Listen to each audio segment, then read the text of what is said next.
যে ভালো কাজ করে সে ইহলোক পরলোক সুখী এবং আনন্দময় অবস্থায় বেশি সুখী হয়। ধম্মপদ 18। যে ব্যক্তি সৎ ও সৎকর্ম করেছে সে দুনিয়াতে সুখ ভোগ করে, মৃত্যুর পরে অস্তিত্বের একটি সুখী রাজ্যে উত্তীর্ণ হয়ে তিনি প্রচুর পুণ্যকর্ম করেছিলেন। এইভাবে সে এখানে ও পরলোকে ভোগ করে। উভয় জগতেই সে সৎকর্ম করেছে জেনে খুশি হয়। কেউ এখানে খুশি, কেউ ওখানে খুশি। গুণের স্রষ্টা বুদ্ধিমান উভয়ে খুশি। আমি সক্ষমতা তৈরি করেছি।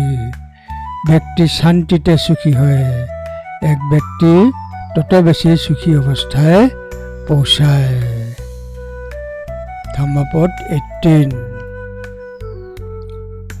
ইধ নন্দতি পাচ্য নন্দতি কত পুণ্য উভয়ত্থ নন্দতি পুণ্যং মে কটন্তি নন্দতি ভিয় নন্দতি সুগতিং গত।